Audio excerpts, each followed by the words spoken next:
Hello guys, এটা হলো মিষ্টি কুমড়ার ফুল। যার ক্ষেত সে দেখেনি, অন্য সবাই দেখছে। তো চুরি তো রাত্রে করা হয় আর দিনে ডাকাতি করা হয়। তো মিষ্টি কুমড়ার ফুল দিয়ে অসাধারণ খাবার তৈরি করা হয়। তার মধ্যে বড়া বানানো হয় মসুরির ডাল দিয়ে বা অন্য কোনো ডাল দিয়ে। শিলপাটায় বেটে বা কেউ ব্লেন্ডার করেও নিতে পারেন।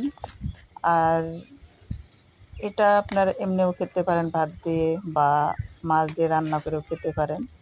তো যারা যারা খেয়েছেন তারা কমেন্ট করে বলুন এটা খেতে কেমন, এবং যারা খাননি তাদের জন্য দাওয়াত রইল ইনশাল্লাহ। আর সবাই বলবেন কেমন হয়েছে।